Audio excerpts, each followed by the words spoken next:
ಇಂಗ್ಳೆ ಶ್ರೀರಾಮ್ ವಿವಿಧೋದ್ದೇಶಗಳ ಪ್ರಾಥಮಿಕ ಗ್ರಾಮೀಣ ಕೃಷಿ ಸಹಕಾರ ಸಂಘದಿಂದ ಫಲಾನುಭವಿಗಳಿಗೆ ಟ್ರ್ಯಾಕ್ಟರ್ ವಿತರಣೆ. ಚಿಕ್ಕೋಡಿ ತಾಲೂಕಿನ ಇಂಗ್ಳಿ ಗ್ರಾಮದ ಶ್ರೀರಾಮ್ ವಿವಿಧೋದ್ದೇಶಗಳ ಪ್ರಾಥಮಿಕ ಗ್ರಾಮೀಣ ಕೃಷಿ ಸಹಕಾರ ಸಂಘದ ವತಿಯಿಂದ ರೈತ ಸದಸ್ಯರಾದ ಸುಭಾಷ್ ಪವಾರ್ ಮತ್ತು ಭರತ್ ಪವಾರ್ ಇವರಿಗೆ ಮಂಜೂರಾದ ಟ್ರ್ಯಾಕ್ಟರ್ಗಳನ್ನು ಯುಗಾದಿಯ ದಿನದಂದು ಗುರುವಾರ ದಿನಾಂಕ 19ರಂದು ವಿತರಿಸಲಾಯಿತು.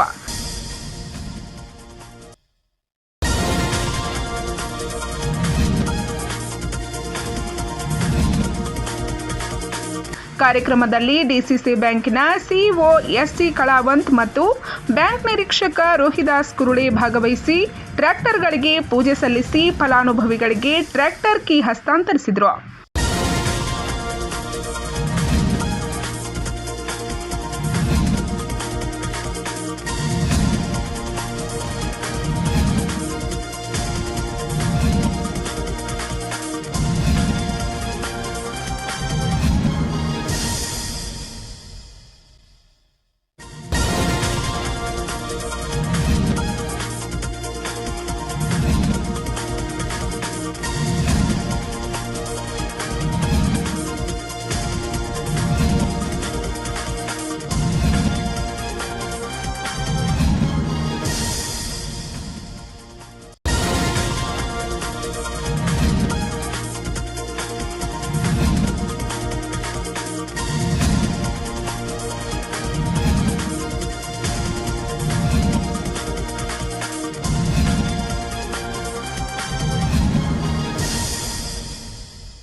ಬಳಿಕ ನಡೆದ ಸಮಾರಂಭದಲ್ಲಿ ಡಿಸಿಸಿ ಬ್ಯಾಂಕಿನ ಸಿಇಒ ಎಸ್ಟಿ ಕಳಾವಂತ್ ಮಾತನಾಡಿ, ಮಾಜಿ ಸಂಸದರು ಹಾಗೂ ಡಿಸಿಸಿ ಬ್ಯಾಂಕಿನ ಅಧ್ಯಕ್ಷರಾದ ಅಣ್ಣಾಸಾಬ್ ಜೊಲ್ಲೆಯವರ ಮಾರ್ಗದರ್ಶನದಲ್ಲಿ ಡಿಸಿಸಿ ಬ್ಯಾಂಕ್ ವಿವಿಧೋದ್ದೇಶಗಳ ಪ್ರಾಥಮಿಕ ಗ್ರಾಮೀಣ ಕೃಷಿ ಸಹಕಾರ ಸಂಘಗಳ ಮೂಲಕ ರೈತರಿಗೆ ಅನೇಕ ಪ್ರಕಾರದ ಕೃಷಿಯೇತರ ಸಾಲಗಳನ್ನು ವಿತರಿಸಲಾಗುತ್ತಿದೆ.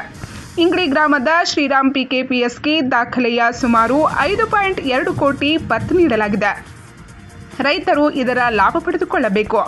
ಡಿಸಿಸಿ ಬ್ಯಾಂಕ್ ಇದು ರೈತರ ಬ್ಯಾಂಕ್ ಆಗಿದ್ದು ಎಲ್ಲರೂ ತಮ್ಮ ವ್ಯವಹಾರಗಳನ್ನು ಡಿಸಿಸಿ ಬ್ಯಾಂಕಿನೊಂದಿಗೆ ಮಾಡಬೇಕೆಂದು ತಿಳಿಸಿದರು.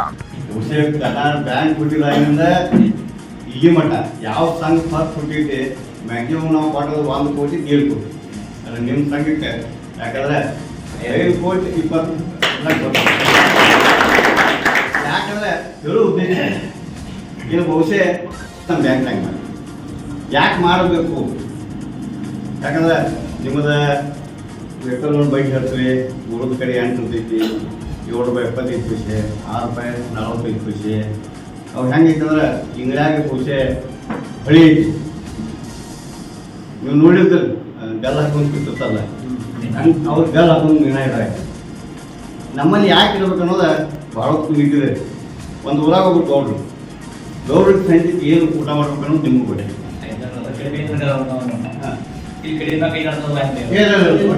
ಯಾಕಂದ್ರೆ 2ನೇ ತಾರೀಕು 5 ಕೊಡಿ 20 ಕೊಡಿ 20 ಕೊಡಿ. ಹೋದ ವರ್ಷ ಈ ಬ್ಯಾಂಕ್ 5,408 ಕೊಡಿ 512 ಕೋಟಿ ರೂಪಾಯಿ. ಈ ಇದೇ ಲೆಕ್ಕ ನಾವು ಬಂದು ತೊಗೊಂಡ್ರೆ 500 ಕೋಟಿ ಅಂದ್ರೆ 6,500 ಕೋಟಿ ಐತಿ. ಎಲ್ಲರೂ ನಿಮ್ಮ ಸಹಕಾರ ಇರ್ತಂದ್ರೆ ಮೊದಲು 2 ಕೋಟಿ. ಅಂದರೆ ಡಿಪಾಸಿಟ್ ಹೋಗೋದಕ್ಕಿಂತ ಕಂಪಲ್ಸರಿ ಪಾಸ್ಬುಕ್ ಐತಿ. ಅದು ನಂದು ಅಂತ ರೀತಿ 6,600 ಕೋಟಿ ಮಟ್ಟ ಆಗಬೇಕು. ಏನು ಆಗ ಮಾಡೋಣ ನಾವು ಈಗಿದ್ದು 10 ಕೋಟಿ ಸಾಲ ಕೋಟ್ಯಾಗ ಈಗಾಗಲೇ 3,750 ಕೋಟಿ ನಾವು ಕೃಷಿ ವಲಯಕ್ಕೆ ಕೊಟ್ಟಿವಿ. ಎಲ್ಲ ಅಗ್ರಿಕಲ್ಚರ್ ಈ ಥರಾಗ ನಿಮ್ಮ ಟ್ರ್ಯಾಕ್ಟರ್ ಬಂದು ಟ್ರ್ಯಾಕ್ಟರ್ ಒಂದು 70 ಕೋಟಿ ಕೊಟ್ಟಿದ್ರು. ನಮ್ಮಲ್ಲಿ ಯಾಕೆ ಕಡಿಮೆ ಅಂತಂದ್ರೆ ಮಂದಿ ಟ್ರ್ಯಾಕ್ಟರ್ ಹೇಳ್ತಾರೆ. ನಮ್ಮಲ್ಲಿ ಈಗ ಪಂಜಾಬ್ದಾಗ ನಮ್ಮ ಮನೆ ಟ್ರೈನಿಂಗ್ ಕರ್ಕೊಂಡು ಹೋದಾಗ ಪಂಜಾಬ್ದಾಗ ಟ್ರ್ಯಾಕ್ಟರ್ ಇರ್ತಾರೆ ಜಾಗ ಟೋಟಲ್ ಅಗ್ರಿಕಲ್ಚರ್ ನಾವು ಅಲ್ಲಿ ಹೊರಗೆ ಬಂದದ್ದು ಒಂದು ಪವರ್ ಬೇಕು. ಯಾವ ಪವರ್ ರೀ? ಮನುಷ್ಯನಿಗೆ ದುಡಿಯೋ ಪವರ್. ಒಂದು ಹೊಲಕ್ಕೆ 2 ಪವರ್ ಬೇಕಂದ್ರೆ 4 ಯೂನಿಟ್ ಪವರ್ ಬೇಕು. 4 ಯೂನಿಟ್ ಪವರ್ ಯಾವ ಪವರ್ ಅಂದ್ರೆ ಮನುಷ್ಯ ದುಡಿಯೋ ಪವರ್, ನೀರು ಹತ್ತು ಪಂಪ್ಸೆಟ್ ಪವರ್, ಆಮೇಲೆ ಮಷಿನರಿ ಪವರ್. ಇವೆಲ್ಲ ಕೂಡಿಸಿ 4 ಯೂನಿಟ್ಗಿಂತ ಹೇಳ್ತಂದ್ರೆ ಅಲ್ಲಿ ಏನು ಕೊಟ್ಟಂದ್ರೆ ಲಾಸ್. ಈಗ ಇಷ್ಟದ ಈಗ ಪಂಜಾಬ್ದಾಗ ಎಷ್ಟು ಟ್ಯಾಕ್ಟ್ರಿ ಇರೋದಿಲ್ಲ, ಎಲ್ಲ ಕೂಡಿಸಿ 6 ಯೂನಿಟ್ ಆಗಿತ್ತಲ್ಲ. ಅದು 2 ಯೂನಿಟ್ ನುಕ್ಸಾನ ಅಂದ್ರೆ ಬಾಡಿ ಸಿಗೋದೇ. ಅವಾಗ ಕಷ್ಟ ಏನಾಗಿತ್ತು ಅಂದ್ರೆ ನಿಮ್ಮ ಹೊಲ ಹಾಕ್ತಿರ್ತಂದ್ರೆ ನಿಮ್ಮದು ಬಾಡಿಗೆ ಉಳಿತೈತಿ. ಅದ ಏನಾಗಿತ್ತು ನಿಮ್ಮ ಬಾಡಿಗೆ ಈಗ 3% ಬಡ್ಡಿ ಹಾಕೋದಂಗಿಲ್ಲ. ಕರ್ನಾಟಕದಾಗ ಅಷ್ಟೇ ಐತಿ. ಬೇರೆ ಕಡೆ ಏನೈತಿ 7%, 8%, 9%. ಕರ್ನಾಟಕದಾಗ ನಿಮ್ಗೆ ಬಡ್ಡಿ ಹ್ಯಾಗೆ ಹಾಕೋದಂಗಿಲ್ಲ. 3% ಐತಿ. ಒಂದು 4 ಲೇಟ್ ಆದ್ರೂ ಇದೇ ಸೊಸೈಟಿ ಅಡ್ಜಸ್ಟ್ ಮಾಡ್ತಾರೋ ಬಿಲ್ ಭರಣ ನಡೆಯುತ್ತೆ. ಇವು ಬೇರೆ ಕಡೆ ನಡೆಯಂಗಿಲ್ಲ. ನೀವು ಕಟ್ಬಾಕಿ ಅಂತಂದ್ರೆ 16% ಬೇಕು. ಅದಕ್ಕೆ ಭಾಳ ಯಾವುದೋ ವ್ಯವಹಾರ ಮಾಡುವಾಗ ಎಲ್ಲ ನಾವು ಹೇಳೋದ ವ್ಯವಹಾರ ಮಾಡುವಾಗ ನಿಮ್ಮ ಲಾಭವನ್ನು ಇದಕ್ಕೆ ಬ್ರೇಕ್ ಇವನ್ ಅಂತ. ಬ್ರೇಕ್ ಇವನ್ ಅಂದರೆ no profit no loss. Health card ಹೋಗೋದು ಇಲ್ಲಿ ಈಗ society no profit no loss ಹೋದ್ರೂ ಸಮಾಜಕ್ಕೆ ಭಾಳ ಹೆಲ್ಪ್. ಯಾಕಂದರೆ ಸಮಾಜಕ್ಕೆ ಯಾಕೆ ಹೆಲ್ಪ್ ಅಂದರೆ ಊರಾಗಿನ ಒಂದು 5-6 ಮಂದಿ ಆಟೋಮೆಟಿಕ್ GDP ಕಟ್ರಿ. ಆಟೋಮೆಟಿಕ್ ದೇಶ ಸೇವೆ ಮಾಡ. ನಾವು ಮಿಂಟಾಗಿ ಹೋಗಿ ಬಂದು ಕಡೆ ಸೇವೆ ಮಾಡೋಕೆ ಬರೋಂಗಿಲ್ಲ. ಆದರೆ ನಮ್ಮ ಎಕನಾಮಿ ಹೇಳ್ತಾರೆ ಹೊರಗಿಂದ ಬರೋ ಏನು ಮಟೀರಿಯಲ್ ಕಡಿಮೆ ಆಗಿ ನಮ್ಮ ಮಟೀರಿಯಲ್ ಹೊರಬೇಕಂದ್ರೆ ನಾವು ದೇಶ ಸೇವೆ ಮಾಡಿದಂಗೆ ನಾವು ಮಿಂಟಾಗಿದ್ದಂಗೆ.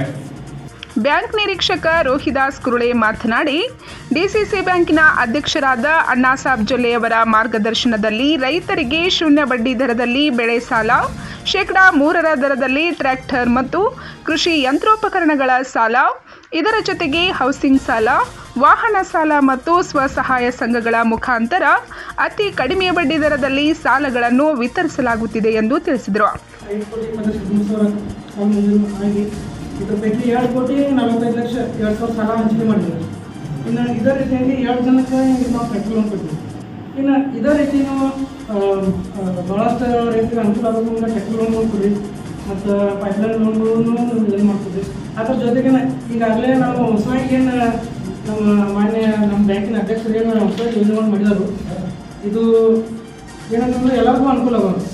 ಈಗ ರೈತರಿಗಂತೂ ನಾವು 0% ಇದನ್ನು ಮಾಡ್ತೀವಿ. ಅದ್ರ ತಕ್ಕಂಗೆ ಇವನ್ ಬೇರೆ ಬೇರೆ ರೀತಿಯ ಹೌಸಿಂಗ್ ಲೋನ್ ಆಗ್ಬೋದು, ವೆಹಿಕಲ್ ಲೋನ್ ಆಗ್ಬೋದು, ಸೆಂಟ್ರಲ್ ಲೋನ್ ಆಗ್ಬೋದು, ಈ ಥರದ ಲೋನ್ಗಳೆಲ್ಲ ಮಾಡಿದರು. ಇದ್ರ ಜೊತೆಗೆ ನಾನು ಇನ್ನೊಂದು ಏನು ಸೇರ್ಪಡೆ ಮಾಡ್ತೀನಿ ಅಂತಂದರೆ ಸ್ವಸಹಾಯ ಸಂಘಗಳನ್ನು ಅದು ಮಾಡ್ತೀನಿ. ಸ್ವಸಹಾಯ ಸಂಘಗಳು ಅಂದರೆ ಈಗ ನೀವು ಧರ್ಮಸ್ಥಳ ಸಂಘದ ಬಗ್ಗೆ ಎಲ್ಲ ಕೇಳಿದ್ರು. ಆ ಧರ್ಮಸ್ಥಳ ಸಂಘದಾಗ ಅವರು ವಾರಕ್ಕೊಮ್ಮೆ ಬರ್ತಾರೆ. ಅಂದ್ರೆ ಅವ್ರು ವಾರಕ್ಕೊಮ್ಮೆ ಬಂದು ವಸೂಲಿ ಎಲ್ಲ ಮಾಡ್ತಾರೆ. ಸೊ ವಾರ ಬಡ್ಡಿ ಆಗಿರ್ತವೆ. ಅದು ನಮಗೇನು ಗೊತ್ತಾಗಿಲ್ಲ. ವಾರಕ್ಕೆ ನೀವು ಬಡ್ಡಿ ತುಂಬ್ತೀರಿ ಅಂತಂತಂದ್ರೆ ಅದು ವರ್ಷಕ್ಕೆ 20%, 30% ಆಗ್ತದೆ. ನಮ್ಮ ಬ್ಯಾಂಕಿನಿಂದ ನಾವೇನು ಕೊಡ್ತೀವಲ್ರಿ ನಾವು ಬರೀ 12% ಕೊಡ್ತೀವಿ. ವಾರ್ಷಿಕವಾಗಿ 12%. ನೀವು ತುಂಬ್ಕೊಂಡು ಹೋದಂಗೆ ಅದು 12 ಇದ್ದಿದ್ದ 9-10 ತನಕ ಬರ್ತದೆ. ಮತ್ತು ಅದರೊಳಗೆ ಇನ್ನೊಂದು ವಿಶೇಷ ಅಂತಂದ್ರೆ ಸರ್ಕಾರದಿಂದ ಬಡ್ಡಿ ಸಂಪೂರ್ಣವಾಗಿ ವಾಪಸ್ ಸೊಸೈಟಿ ಸಂಘದ ಬಡ್ಡಿ ಏನಿದೆ ಸಂಪೂರ್ಣವಾಗಿ ವಾಪಸ್ ಅಂದ್ರೆ ನೀವೇನು ಬಡ್ಡಿ ತುಂಬಿರ್ತೀರಿ ಆ ಬಡ್ಡಿ ಎಲ್ಲ ವಾಪಸ್. ಗಂಡು ಮಕ್ಕಳು ಮಾಡ್ಬೋದು, ಹೆಣ್ಮಕ್ಳದ್ದು ಮಾಡ್ಬೋದು. ಗಂಡು ಮಕ್ಕಳದ 8% ಬೆಳೆ ಬರ್ತದೆ, 4% ಬರೋದಿಲ್ಲ. ಹೆಣ್ಮಕ್ಳದಾದ್ರೆ ಪೂರ್ತಿ 12% ಎಲ್ಲ 100% ಎಲ್ಲ ಹೊರಗೆ ಅದು 5 ಲಕ್ಷ ಮತ್ತು 10 ಲಕ್ಷ ಇದ್ರಿ. ಮತ್ತು ಅವ್ರು ಏನು ಉಳಿತಾಯ ಮಾಡಿರ್ತಾರಲ್ಲ ಅದಕ್ಕೆ ನಾವು ಸ್ಟಾರ್ಟಿಂಗ್ ತಗೊಳ್ತೀವಿ. 50,000 ಮಾಡಿದ್ರೆ 1 ಲಕ್ಷ ಈ ಥರ ಈ ರೀತಿ ಎಲ್ಲ ನಮ್ಗೆ ಯೋಜನೆಗಳು ಅದಾವು. ಇನ್ನೂ ಏನಾರು ನಿಮ್ಗೆ ಇದು ಬೇಕಾಯ್ತಂತಂದ್ರೂ ನೀವು ಸಾಹೇಬರು ಯೂಸ್ ಮಾಡ್ಬೋದು. ಮತ್ತು ಹೆಚ್ಚಿನ ಬೇಕಂದ್ರೆ ನಾವು ಅನುಕೂಲ ಮಾಡಿಕೊಡ್ತೀವಿ. ಈ ವೇಳೆ ಶಂಕರ್ ಪವಾರ್ ಪ್ರಾಸ್ತಾವಿಕವಾಗಿ ಮಾತನಾಡಿದರು. ನಮ್ಮೆಲ್ಲ ನ್ಯಾಯರು ಕೊಡೋದು ಭಾಳ ಎಲ್ಲ ಹೊಸ ವೃತ್ತಿಯಿಂದ ಮಾಡೋದ್ರಿಂದ ಅವ್ರು ಹುಟ್ಟಿ ಇದಪ್ಪ ನೀವು ಮಾಡ್ತಿದ್ರಿ ನಮ್ಮಿಂದ ಯಾವಾಗ ಮಾಡ್ತಿಲ್ಲ ಅಂತ ಹೇಳಿ ಮೊದಲನೇದಾಗಿ ಅವ್ರ ಕಡೆ ನಾವು ತೊಗೊಂಡು ಹೋದಾಗ ಹೇಳಿದ್ರು ಸಹ ನಂಗೆ ಈಗ ನಾವು ಹೊಸ ಅಪ್ಲಿಕೇಶನ್ ಮಂಜೂರಾಗಿದ್ದು ಮಂಜೂರು ಮಾಡಿ ಕೊಟ್ಟು ಅವ್ರು ಕೊಟ್ಟರು ಮಂಜೂರಾಗಿ ಆದ ನಂತರ ಪತ್ ಬರೆಯುವಾಗ ನಮ್ಗೆ ಹೇಳೋ ಎಲ್ಲ ಪತ್ ಬರೀರಿ ಸೆಷನ್ ಕೊಡ್ತೀವಿ ಸರಿಯಾಗಿ ಪತ್ ಮಾಡಂತೇಳಿ ಯಾರಿಗಾದ್ರೂ ನಮ್ಮ ಜಿಲ್ಲಾದಾಗ ಅಥವಾ ನಮ್ಮ ರಾಜ್ಯದಾಗ ಮೊದಲನೇ ಬಾರಿಗೆ ಒಂದು 5 ಕೋಟಿ 13 ಲಕ್ಷದ ಒಂದು ಯಾರು 5 ಕೋಟಿ 20 ಲಕ್ಷ 13,000 ಒಂದು 21 ಆಯ್ತಂದ್ರೆ ಮೊದಲ ನಮ್ದಾಗ ಉದ್ಘಾಟನೆ ಶ್ರೀರಾಮ್ ಪಿ ಕೆ ಪಿ ಅವರ ಒಂದು ಮಾರ್ಗದರ್ಶನದಲ್ಲಿ ಯಾವ ರೀತಿ ಪತ್ ಬರೀಬೇಕು, ಯಾವ ರೀತಿ ನಾವು ಏನು ಮಾಡ್ಬೇಕಂತಕ್ಕಂಥ ಎಲ್ಲ ಮಾಹಿತಿಯನ್ನು ತಿಳ್ಕೊಂಡಾಗ ಆದಷ್ಟು ನಮ್ಗೆ ಸವಿಸ್ತರವಾಗಿ ಚಲೋ ಒಂದು ಮನೆಗೆ ಒಂದು ಸದಸ್ಯರಾಗಿ ಅಂತ ಹೇಳ್ತಾರೆ ನಮ್ಮ ಬುದ್ಧಿವಾದ ಹೇಳಿ ಒಂದಾ ಉದ್ದೇಶ ಹೇಳಿದ್ರು ಸಂಸ್ಥೆಗಳು ನಡಿಬೇಕು, ಸಂಸ್ಥೆಗಳು ಬೆಳಿಬೇಕು. ಯಾವುದೇ ಒಂದು ನೀವು ಫ್ರಾಡ್ ಮಾಡೋದ ಏನು ಮಾಡೋದ ಮಾಡ್ರೆ ಸಂಸ್ಥೆ ಬೆಳೆದಿದ್ವಿ ನಾವು ಅದೇ ಹೇಳಿದವ್ರು ನಾವು ಅದನ್ನ ಮಾಡಬಾರ್ದು ಹೇಳಿ ಅವ್ರಿಗೆ ಬಿಡಿದೆವು. ನಮ್ಮ ಸಂಚಾಲಕ ಮಂಡಳಿಯವ್ರದ್ದು ಬಂದು ಉದ್ದೇಶ ನಮ್ಮ ಹಿರಿಯರು ಎಲ್ಲರೂ ಬಂದು ನಮ್ಮ ಒಂದು 10 ಜನ ಹಿರಿಯರು ಅವರೆಲ್ಲ ಮಾರ್ಗದರ್ಶನದಾಗ ಕೆಲವು ಜನ ಮಹಿಳೆಯರಿಗೆ ಕೊಡುವಂಥ ಟೈಮ್ ಆಗಿಲ್ಲ ಅವರೆಲ್ಲ ಇನ್ನೊಂದು ಯುವಕರೆಲ್ಲ ಬೋರ್ಡಾಗಿದ್ದಾರೆ ಅವರೆಲ್ಲ ಏನು ಮಾರ್ಗದರ್ಶನ ಮಾಡಿದ್ರೆ ನಮಗೊಂದು ಏನು ಮಾಡೋದು. ಕಾರ್ಯಕ್ರಮದಲ್ಲಿ ಎಸ್ಸಿ ಕಳಾವಂತ್ ಮತ್ತು ರೋಹಿದಾಸ್ ಕುರುಳೆ ಇವರನ್ನು ಸಂಘದ ವತಿಯಿಂದ ಸನ್ಮಾನಿಸಲಾಯಿತು. ಈ ಸಮಯದಲ್ಲಿ ಶ್ರೀರಾಮ್ ಪಿಕೆಪಿಎಸ್ನ ಅಧ್ಯಕ್ಷ ಬಾಲಚಂದ್ರ ಪಾಟೋಳೆ, ಉಪಾಧ್ಯಕ್ಷ ರಮೇಶ್ ಮಾಣೆ, ನಿರ್ದೇಶಕರಾದ ರಾಜೇಂದ್ರ ಶೆಟ್ಟಿ, ಶಿವಾಜಿ ಜಾಧವ್, ಸುರೇಶ್ ಪವಾರ್, ಋಷಿಕೇಶ್ ಪವಾರ್, ಅಶೋಕ್ ಮಿರ್ಜಿ, ಧನಪಾಲ್ ಕೋಳಿ, ರೂಪಾಲಿ ಅರ್ಗಿ, ಸುಜಾತಾ ಸಾವಂತ್, ಶಿವರಾಜ್ ಕಾಂಬ್ಳೆ, ಸೆಕ್ರೆಟರಿ ಆನಂದ್ ಜತ್ರಾಟಿ, ಮುಖಂಡರಾದ ಅಣ್ಣಾಸಾಬ್ ಪವಾರ್, ಶಂಕರ್ ಪವಾರ್, ಸರ್ಜಿರಾವ್ ಜಾಧವ್, ಅಮೃತ್ ದಿಗ್ರಜಿ, ಸದಾಶಿವ್ ಜಾಧವ್, ಸುನೀಲ್ ಅರ್ಗಿ, ರಾವ್ ಸಾಬ್ ಶಿಂದೆ, ಮನ್ಸೂರ್ ದಫೇದಾರ್, ಸಂಜಯ್ ಗುರವ್, ವಾಲ್ಮೀಕ್ ಮಾನೆ, ಟ್ರ್ಯಾಕ್ಟರ್ ಫಲಾನುಭವಿಗಳಾದ ಸುಭಾಷ್ ಪವಾರ್, ಭರತ್ ಪವಾರ್ ಸೇರಿದಂತೆ ಸಂಘದ ಸದಸ್ಯರು, ಸಿಬ್ಬಂದಿ ವರ್ಗದವರು ಮತ್ತು ಗ್ರಾಮಸ್ಥರು ಉಪಸ್ಥಿತರಿದ್ದರು. ಸರ್ಜಿರಾವ್ ಜಾಧವ್ ಮಾತನಾಡಿ ಸಂಘದ ಪ್ರಗತಿಯನ್ನು ವಿವರಿಸಿ ವಂದಿಸಿದರು. आतापर्यंत संस्थेचा जो कार्यक्रम होता पवार साहेबांनी सर्व माहिती दिली, करावंत साहेबांनी जयंत साहेबांनी सगळं सांगितलेलं आहे. पाटील साहेब हे सांगणार शेवटी सर्व काही गोष्टी सांगितलेल्या आहेत. सुरुवातीपासून आम्ही गेल्या 4 वर्षापूर्वी पवार साहेब, आपले पवार सर, रमेश माने आणि अनासाद चौगला याच्या आसपासून आम्ही बसलो होतो. पुढे गिरीशेच्या ऑफिसमध्ये पतसंस्था काढली आपली तिकीट एकही सभासद नव्हता, एकही रुपया आमच्याकडे नव्हता म्हणून काढायचं. जवळपास बसून आम्ही ठरवलं आणि सुरुवात चांगली झाली. ಪಂಚ್ ನ್ಯೂಸ್ಗಾಗಿ ಇಂಗ್ಳಿಯಿಂದ ಬಸವರಾಜ್ ತಾರ್ದಾಳೆ.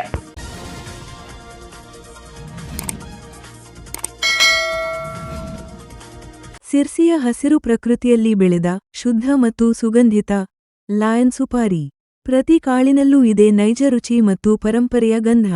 ಆಯ್ದ ಗುಣಮಟ್ಟದ ಅಡಿಕೆ, ಮಧುರ ಸುವಾಸನೆಯ ಜೊತೆಗೆ ಜನಮೆಚ್ಚಿದ ರುಚಿ ಲಯನ್ ಸುಪಾರಿ.